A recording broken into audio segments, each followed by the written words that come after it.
Hello दोस्तों, आज आज जो हम पढ़ने वाले हैं वो बिहार बोर्ड क्लास 10 के मैथ का पहला चैप्टर जो वास्तविक संख्या है उसके थ्योरी पार्ट को आज हम देखेंगे। तो चलिए पढ़ते हैं। यहाँ पे बिहार वास्तविक संख्या के वो थ्योरी के बारे में पढ़ेंगे और ये मैथ का पहला क्लास जो होता है, ठीक है। तो यहाँ पे मतलब हम चलिए आगे बढ़ते हैं। यहाँ से हम आपको पढ़ाते हैं।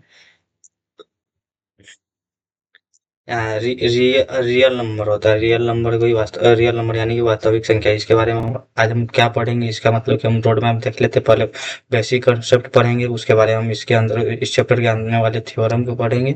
उसके बाद दशमलव प्रसार के बारे में हम पढ़ेंगे। उसके बाद हम कुछ वीवीआई क्वेश्चन एग्जाम स्पेशल के हिसाब से देखेंगे। तो यहाँ पे मतलब कि फर्स्ट फर्स्ट टॉपिक है वास्तविक संख्या। जो वास्तविक संख्या यानी कि रियल नंबर के बारे में यानी कि इसको समझाना थी। इसमें रियल नंबर क्या होता है?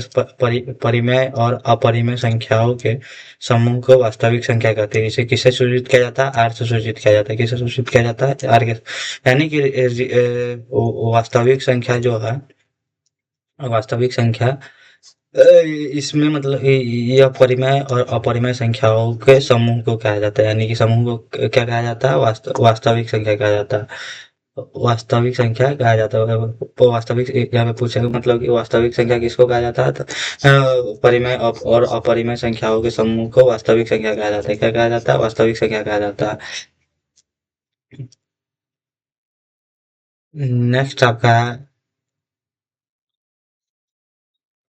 नेक्स्ट आपका यहाँ पे मतलब कि जो परिभाषा है उसके बारे में मतलब कि पढ़ते हैं कि प्राकृत संख्या यानी कि नेचुरल नंबर किसे कहते हैं? इसको एन से डिनोट किया जाता है। किसे डिनोट किया जाता है? एन से डिनोट किया जाता है। यानी कि प्राकृत संख्या किसे कहते हैं? ठीक है, इसको बोलेंगे कि प्राकृत संख्या किसको कहते हैं। तो गिनती की संख्या को प्राकृत संख्या कहते हैं। क्या कहते हैं? गिनती की संख्या को प्राकृत संख्या कहते हैं। जैसे 1 2 3 4 डॉट डॉट डॉट जो एक से शुरू होती है। गिनती क्या चीज से शुरू होती है? एक से शुरू होती है। उसे क्या कहते हैं? प्राकृत संख्या कहते हैं। क्या कहते हैं? प्राकृत संख्या कहते हैं। नेक्स्ट आपका है पूर्ण संख्या किसे कहते हैं? पूर्ण संख्या जो होता है उसको अंग्रेजी में कहते हैं होल नंबर और इसे डब्ल्यू से डिनोट किया जाता है। क्या कहते हैं? डब्ल्यू से डिनोट किया जाता है। यानी कि इसको वो पूर्ण संख्या किसे कहते हैं? शून्य से प्रारंभ होने वाली संख्या को आरंभ होने वाली संख्या को क्या कहते हैं? पूर्ण संख्या कहते हैं। यानी कि शून्य से जो मतलब कि स्टार्ट होगा उस संख्या को हम पूर्ण संख्या कहते हैं। ठीक है, जैसे कि 0 1 2 3 4। यहाँ पे सबसे छोटी पूर्ण संख्या क्या होगी? जीरो होगी। क्या होगी? जीरो होगी। सबसे छोटी पूर्ण संख्या क्या होगा? जीरो होगा। नेक्स्ट आपका टॉपिक जो है उसे कहते हैं कि पूर्णांक संख्या किसे कहते हैं? पूर्णांक को इंग्लिश में बोलते हैं इंटीजर्स। क्या बोलते हैं? इंटीजर्स। क्या बोलते हैं? इंटीजर्स। इसे जेड से डिनोट किया जाता है। किसे डिनोट किया जाता है? जेड से। तो यहाँ पे लिखा गया है कि सभी धनात्मक एवं ऋणात्मक संख्या को पूर्ण संख्या कहा जाता है। क्या कहा जाता है? जितने भी पॉजिटिव और निगेटिव नंबर जो होंगे उसको मतलब कि हम धनात्मक उसे हम क्या कहते हैं? पूर्णांक संख्या कहते हैं। क्या बोलते हैं? पूर्णांक संख्या कहते हैं। यहाँ पे नोट में लिखने वाले बातें जो है कि शून्य न तो मतलब कि ये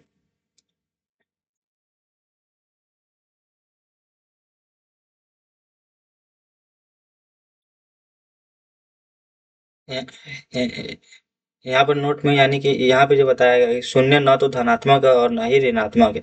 यानी कि जीरो को न तो पॉजिटिव माना जाता है और न ही निगेटिव माना जाता है। ठीक है। यहाँ पे नेक्स्ट आपका जो मतलब कि इम्पोर्टेंट क्वेश्चन है आपको एग्जाम में ऑब्जेक्टिव में ज्यादातर देखने को मिलता है कि पूछा गया है कि परिमेय संख्या यानी परिमेय संख्या के बारे में इसको यहाँ पे समझाना था। परिमेय संख्या क्या होता है? इसको इंग्लिश में बोलते हैं रेशनल नंबर। क्या बोलते हैं? Rational number.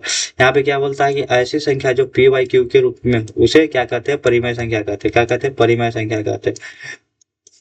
परिमेय संख्या कहते हैं। किसको कहते हैं? कि वैसी संख्या जो पी वाई क्यू के रूप में का होता है यानी कि पूर्णांक के रूप में, जहाँ पी और क्यू पूर्णांक है और क्यू बराबर जीरो नहीं होना चाहिए। क्योंकि अगर क्यू बराबर यहाँ पे जीरो हो जाएगा तो ये मतलब कि जो आती नंबर अनडिफाइंड हो जाता है। इसी को मतलब कि क्या बोलते हैं, जैसे कि यहाँ पे रूट अंडर 81 जो है इसको मतलब कि रूट के अंदर दिख रहा है, परंतु इसका जब हम वर्ग रूट निकालेंगे तो 9 आता है, जो कि मतलब कि वो 9/1 के रूप में इसको हम लिख सकते हैं। इसीलिए यह पूर्णांक संख्या, जैसे कि 0.5 22/7 रूट अंडर 25, इसको भी हम इसका वर्ग रूट निकालेंगे तो यहाँ पे 5 आ जाएगा। इसी इसको क्या कहते हैं, परिमेय संख्या कहते हैं। परिमेय संख्या किसको कहते हैं कि ऐसी संख्या जो पी/क्यू के रूप में हो उसे परिमेय संख्या कहते हैं। इसका क्या कहते हैं, दशमलव प्रसार जो होता है, दशमलव प्रसार शांत या अशांत भी होता है, यानी कि मतलब कि इसका दशमलव प्रसार शांत भी हो सकता है और अशांत भी हो सकता है। नेक्स्ट आपका टॉपिक है इसी मतलब कि अपरिमेय संख्या किसको कहते हैं, ऐसी संख्या जिसका पूर्ण वर्ग न हो उसे अपरिमेय संख्या कहते हैं। क्या कहते हैं कि ऐसी संख्या पर अपरिमेय संख्या किसको कहते हैं, ऐसी संख्या जिसका पूर्ण वर्ग न हो, यानी कि जो रूट से पूर्णतः छुटकारा न मिलते, जैसे कि root under 2, root under 3, 5 root under 2 pi, इसी को क्या कहते हैं, अपरिमेय संख्या कहते हैं। अपरिमेय संख्या किसको कहते हैं कि ऐसी संख्या जिसका पूर्ण वर्ग ना हो उसे अपरिमेय संख्या कहते हैं। ठीक है, इसको क्या कहते हैं, अपरिमेय संख्या कहते हैं। इसका दशमलव प्रसार क्या होता है, अशांत होता है। इसका दशमलव प्रसार क्या होता है, अशांत होता है। इसका दशमलव प्रसार अशांत होता है। ये आपको मतलब कि ऑब्जेक्टिव में पूछा जाएगा कि अपरिमेय संख्या का दशमलव प्रसार क्या होता है, तो अशांत होता है। नेक्स्ट आपका टॉपिक जो है वो यहाँ पे मतलब कि पूछा गया कि भाज्य संख्या, भाज्य और अभाज्य संख्या, यानी कि इस यहाँ पे पूछा गया है भाज्य और अभाज्य संख्या के बारे में बताया गया। ठीक है, तो यहाँ पे हम भाज्य संख्या का पहले अभाज्य संख्या के बारे में पढ़ लेते हैं कि सिर्फ एक और स्वयं से विभाजित होता है, यानी कि वो ऐसी संख्या जिसमें सिर्फ एक और स्वयं के अलावा किसी और संख्या से भाग नहीं लगता है उसे क्या कहते हैं, अभाज्य संख्या कहते हैं। जिसका गुणनखंड सिर्फ एक और खुद हो उसे क्या कहते हैं, अभाज्य संख्या कहते हैं। जैसे कि उदाहरण के लिए हम ले लेंगे 2, 3, 5, 7, 11। यहाँ पे सबसे छोटी भाज्य संख्या क्या होता है, 2 होता है। यहाँ पे सबसे छोटी भाज्य संख्या क्या होता है, 2 होता है। क्योंकि 2 में सिर्फ 2 और 1 के अलावा किसी और संख्या से भाग्य नहीं लगता। क्या नहीं लगता, किसी और संख्या से भाग्य नहीं लगता, किसी और संख्या से भाग्य नहीं लगता। इसीलिए 2 को क्या बोलते हैं, अभाज्य संख्या बोलते हैं। क्या बोलते हैं, अभाज्य संख्या बोलते हैं। क्या बोलते हैं, अभाज्य संख्या। नेक्स्ट आपका नेक्स्ट आपका टॉपिक जो है मतलब कि पूछा गया कि भाज्य संख्या किसे कहते हैं, कि अन्य संख्या से भी विभाजित हो। वैसे यहाँ पे लिखा जाएगा कि वैसी संख्या जो एक और स्वयं के अलावा अन्य संख्या से भी विभाजित हो उसे क्या कहते हैं, भाज्य संख्या कहते हैं। यानी कि ऐसा संख्या जिसमें एक और स्वयं के अलावा किसी और दूसरी संख्या से भी भाग लगे उसे क्या कहते हैं, भाज्य संख्या कहते हैं। उदाहरण के लिए हम 4 ले लेंगे, इसमें 1 से भी भाग लगता है, 2 से भी भाग लगेगा और यहाँ पे 4 से भी भाग लगता है। ठीक है, उसी प्रकार 6, 8, 9 इत्यादि। यहाँ पे नोट में लिखने वाली बात जो है यहाँ पे सबसे छोटी भाज्य संख्या क्या होती है, 4 होती है। ये क्या होती है, सबसे छोटी भाज्य संख्या जो होती है 4 होती है। क्या होती है, सबसे छोटी भाज्य संख्या 4 होती है। ठीक है, नेक्स्ट आपका जो मतलब कि टॉपिक जो है उसमें मतलब कि पूछा गया कि सम संख्या, विषम संख्या और अभाज्य संख्या के बारे में। तो यहाँ पे सबसे पहले हम सम संख्या को समझते हैं। सम यानी कि इवन। सम संख्या किसे कहते हैं, कि वैसी संख्या जिसमें पूरी तरह से दो से भाग लग जाए। यानी कि क्या होता है कि वैसी संख्या जिसमें 2 से पूरा पूरा भाग लग जाता है, जैसे कि 2, 4, 6, 8, 10, 12, ये उसको क्या कहते हैं कि सम संख्या कहते हैं। क्या कहते हैं, सम संख्या की। सम संख्या किसको कहते हैं, कि वैसी संख्या जिसमें 2 से पूरी तरह भाग लग जाए। 2 से पूरी तरह भाग लग जाएगा उसे कहते हैं सम संख्या, और 2 से पूरी तरह भाग नहीं लगता उसे क्या कहते हैं, विषम संख्या। क्या कहते हैं, विषम संख्या। इसको अंग्रेजी में क्या बोलते हैं, ऑड नंबर। क्या बोलते हैं, ऑड नंबर। इसको शॉर्टकट में क्या लिखा गया, 2 से भाग ना लगे। यानी कि कोई भी संख्या हो, जैसे कि 11 में 2 से भाग नहीं लगेगा, ये क्या हो जाएगा, विषम संख्या हो जाएगा। उसी प्रकार अब नेक्स्ट आपका जो है स्व अभाज्य संख्या, यानी कि को प्राइम किसको कहते हैं, कि को प्राइम किसको कहते हैं, कि वैसी दो संख्या है, यानी कि वैसी दो संख्या का समूह जिसका जो एचसीएफ है वो सिर्फ एक हो। यानी कि दो संख्या, कोई भी दो संख्या का ग्रुप निकाल देंगे और उसका एचसीएफ क्या हो जाएगा, एक हो जाएगा। उसको क्या बोलते हैं, स्व अभाज्य संख्या बोलते हैं। क्या बोलते हैं, स्व अभाज्य संख्या बोलते हैं। ठीक है, यहाँ पे स्व अभाज्य संख्या बोलते हैं। क्या बोलते हैं, स्व अभाज्य संख्या। ठीक है, यानी स्व अभाज्य संख्या किसको, सम संख्या, विषम संख्या और स्व अभाज्य संख्या समझ में आ गया। सम संख्या किसी को कहते हैं, कि वैसी संख्या जिसमें पूरी तरह से 2 से भाग लग जाए उसे क्या कहते हैं, सम संख्या कहते हैं।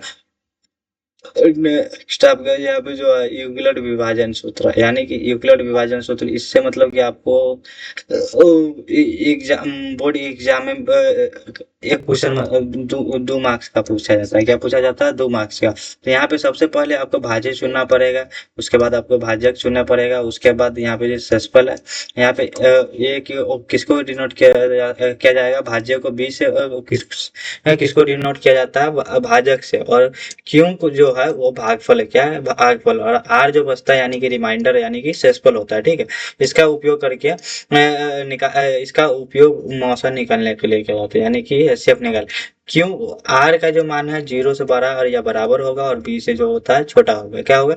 0 से 12 या बराबर होगा, या बी और बी से छोटा होगा। ठीक है, ठीक है। यहाँ पे मतलब कि एग्जाम्पल के थ्रू हम यहाँ पे पहले समझेंगे कि मतलब कि फाइंडिंग एचसीएफ, यानी कि एचसीएफ निकाले किसके 875 और 255 का एचसीएफ निकालना है। कितना निकालना है? तो यहाँ पे हम सबसे पहले लिख लेंगे कि यहाँ पे लिखेंगे, यहाँ दिया गया है कि 865 जो है वो 255 के बड़ा है। कितना है? 255 से बड़ा है, इसीलिए ए बराबर हो जाएगा आपका 867 और बी हो जाएगा 255। ठीक है, तो यहाँ पे 800 स्टेप 1 में आपको मतलब पहले 867 ए बराबर लिखना है। बी आपका हो गया 255। 255 में मतलब कि कितना से गुना करेंगे? जब 3 से गुना करेंगे आप, तो शेष कितना बच जाएगा? शेष कितना बच जाएगा? 102 बच जाएगा। फिर इस जो बचा हुआ जो यहाँ का क्यों का मान है, वो फिर आगे जाके ए का मान बन जाएगा। ठीक है, और ए जो मतलब कि आर का मान बचा है, वो यहाँ पे बी का मान बन जाएगा। ठीक है, तो अब 255 में 102 से भाग देंगे 2 मरतबे, तो यहाँ पे आपका शेषफल बचेगा 51। 51 आपको 51 जो बचेगा, वो फिर यहाँ पे जो बी का मान था, यहाँ पे ए का मान बन जाएगा, और आर का मान यहाँ पे क्यों का मान बन जाएगा। ठीक है, यहाँ पे नेक्स्ट स्टेप आपको मतलब कि 102 में 51 से भाग देंगे, तो मतलब कि 2 से आपको मतलब कि 2 मरतबे पूरा रिमाइंडर क्या बचेगा? 0। अब जिस मान पे मतलब कि यहाँ पे क्या कहते हैं कि जिस भाजक पे आपको मतलब कि रिमाइंडर यानी कि शेष 0 हो जाएगा, वही आपका एचसीएफ होता है। क्या होता है? एचसीएफ होता है। ठीक है, नेक्स्ट टॉपिक आपका मतलब कि पूछा गया है कि फंडामेंटल थ्योरम ऑफ, यानी कि भाज्य संख्याओं के अभाज्य संख्या को अभाज्य संख्याओं के घात गुणनफल के रूप में व्यक्त करना है। यानी कि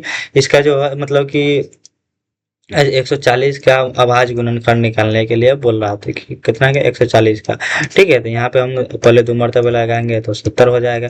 फिर यहाँ पे 2 मरतबे लगेगा तो यहाँ पे 35 हो जाएगा। अभी ये 2 से नहीं लगेगा, 3, फिर 3 से नहीं लगेगा, 4 से भी नहीं लगेगा, 5 से भी नहीं लगेगा, 5 से लगेगा। ठीक है, 5 7 35। तो यही इसको मतलब कि जो बोला गया है कि भाज्य संख्या को अभाज्य संख्या को, 2 भी अभाज्य है, 5 भी अभाज्य और 7 भी अभाज्य। यही मतलब कि यहाँ पे यहाँ पे फिर लिख देंगे कि 140 बराबर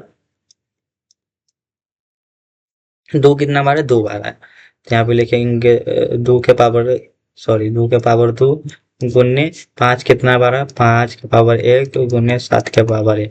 यही हो गया आपका भाज्य संख्या होगा, भाज्य संख्या के घात के रूप में। क्या हो गया? घात के रूप में। नेक्स्ट आपको मतलब कि एलसीएम और एचसीएफ के रूप रूल को समझना पड़ेगा। क्या है?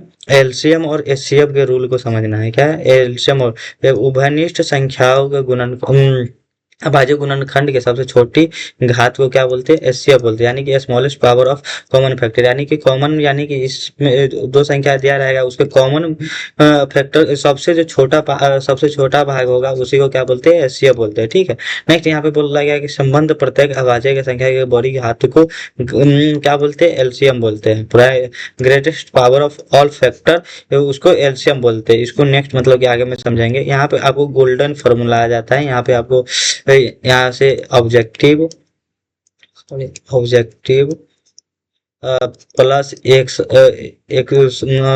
2 नंबर में भी आता है। ठीक है, यहाँ पे मतलब कि इस फॉर्मूला है, इस फॉर्मूला को हम पहले समझ लेंगे कि इसके फॉर्मूला क्या होता है कि पहली संख्या बराबर एक गुने दूसरी संख्या बराबर क्या होता है? मौसा गुने लसा। क्या होता है? पहली संख्या बराबर पहली संख्या बराबर पहली संख्या गुने दूसरी संख्या बराबर होता है मौसा गुने लसा। क्या होता है? मौसा गुने लसा। क्या होता है? मौसा गुने लसा। पहली संख्या बराबर क्या होता है? पहली संख्या गुने दूसरी संख्या बराबर मौसा गुने तो यहाँ पे इसके आगे मतलब कि पहली संख्या ये नेक्स्ट आपका मतलब कि जो हो जाएगा, तो यहाँ आपको पहली संख्या दूसरी संख्या मौसा और लसा के अंदर मतलब क्या थी मिल गया। इसका मतलब कि आप इस के हिसाब से इस फॉर्मूला के अनुसार इसको सोल्व कर लेना है। ठीक है। नेक्स्ट आपका जो टॉपिक है यहाँ पे कि दशमलव प्रसार। क्या बताए? कोई भी संख्या दिया गया है और उसको मतलब दशमलव प्रसार।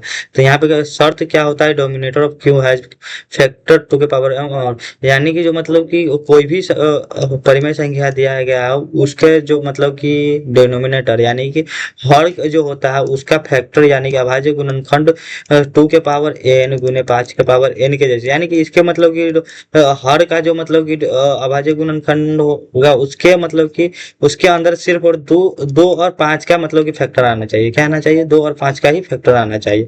उसको क्या बोलते हैं? शांत बोल देंगे। उस संख्या को क्या बोल देंगे? शांत बोल देंगे। अशांत क्या होता है कि ओके क्या कहते हैं? कंडीशन यानी कि डिनोमिनेटर क्यों हैज फैक्टर अदर देन 2 और 5, यानी कि 2 और 5 के अलावा जो इसमें मतलब कि कोई भी संख्या का मतलब कि फैक्टर आ जाएगा उसको क्या बोलते हैं? अशांत बोल देंगे। यानी कि कोई भी संख्या जैसे कि यहाँ पे 5/2 के पावर 3, यहाँ पे मतलब कि यहाँ पे 2 के पावर 3 है, यहाँ पे 5 रहता है तो मतलब कि आपको शांत हो जाता है। परंतु ये 5 के अलावा 2 और 5 के अलावा दूसरा संख्या है। इसी के कारण इसको ये संख्या जो एग्जाम्पल जो है ये क्या हो जाएगा? Non terminated. क्या होता है? अशांत हो जाएगा। क्या हो जाएगा? अशांत हो जाएगा। आगे आपको मतलब कुछ बेसिक सूत्र फॉर्मूला याद कर लेना है अलजेब्रा का, जो कि मतलब कि यहाँ पे पूछा गया कि a प्लस बी का होल स्क्वायर क्या होता है? तो A square plus 2ab plus B square क्या होता है? A square plus 2ab plus B square. हाँ, नेक्स्ट यहाँ पे मतलब कि आपको यूज होगा ए माइनस बी का होल स्क्वायर क्या हो जाएगा? A square minus B 2ab plus B square क्या होगा? A square minus 2ab plus B square. ठीक है। नेक्स्ट आपका मतलब ई जो है मतलब कि इम्पोर्टेंट बहुत जगह यूज होता है, इंपॉर्टेंट है। क्या होता है? A square minus B square क्या होता है? A plus B into A minus B क्या होता है? A square minus B square बराबर होता है A plus B into A minus B. क्या होता है? A plus B into A minus B. Next आपका यहाँ पे मतलब कि जो अति पूछा गया है alpha sorry A plus B का होल क्यूब क्या पूछा गया? ए प्लस बी का होल क्यूब क्या होता है? A cube plus B cube plus 3ab into A plus B क्या होता है? ए क्यू प्लस बी का होल क्यूब क्या होता है? ए प्लस बी का होल क्यूब क्या होता है? A cube plus B cube plus 3ab into A plus B क्या होता है? A plus B. यहाँ पे मतलब कि आपका इस क्वेश्चन ये जो फार्मूला है उसका यहाँ पे उसके यूज यहाँ पे बताया गया। क्या बोला गया है कि दो संख्याओं का मौसम 13 है। क्या? दो संख्याओं का मौसम 13 है, यानी कि एचसीएफ दिया गया है। सॉरी यहाँ पे लिखेंगे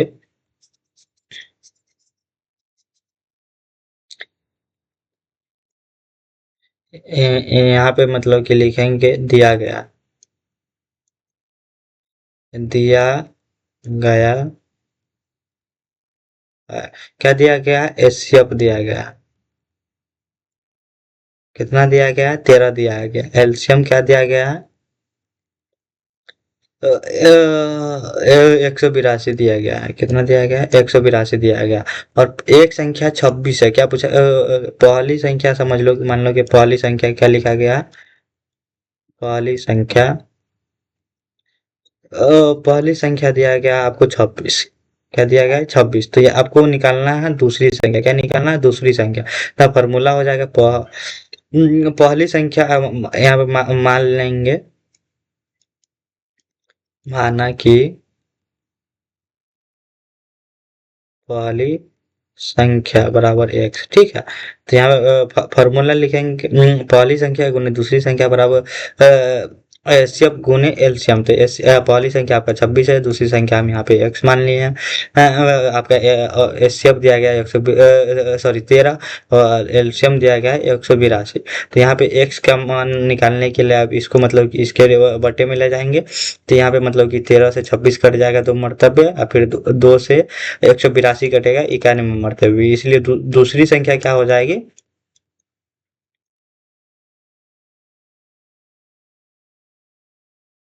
दूसरी संख्या हो जाएगा आपका 91, यही आपका क्या हो जाएगा, आंसर हो जाएगा, क्या हो जाएगा, आंसर। ठीक है। नेक्स्ट आपका मतलब कि एग्जाम्पल में पूछा गया कि पहचाने, क्या पहचानना है आपको, परिमेय संख्या और अपरिमेय संख्या को पहचानना है। क्या पहचानना है, 7√5 क्या है, अपरिमेय संख्या है। क्यों, क्योंकि √5 का मतलब कि संपूर्ण वर्ग नहीं होता है। क्या होता है, संपूर्ण वर्ग नहीं होता है। इसका मतलब कि तो √5 को तोड़ेंगे तो दशमलव में चल जाता है, इसलिए √7 क्या है, अपरिमेय संख्या। ठीक है।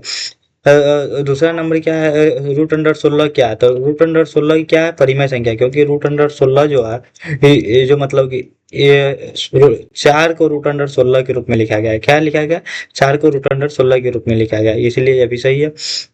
नेक्स्ट आपका है 3 + √3, यानी कि 3 तो यानी कि यहाँ पे 3 तो परिमेय संख्या, बट 3 तो परिमेय संख्या, बट यहाँ पे मतलब कि जो 3 में क्या जुटा हुआ है, √3, क्या जुटा गया है, √3, इसलिए इसको क्या बोलते हैं हम,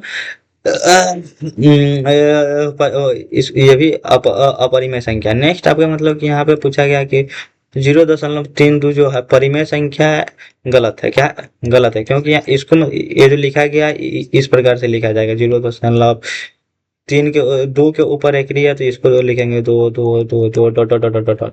तो ये मतलब कि परिमेय संख्या नहीं है, इसको अनगिनत बार 2 लिखा जाएगा, इसलिए ये क्या होगा, ये गलत हो जाएगा। क्या हो जाएगा, गलत हो जाएगा, ये क्या हो जाएगा, गलत होता है। यहाँ पे आपको पूछा गया कि चेक विदाउट डिवीजन, यानी कि बिना भाग दिए हुए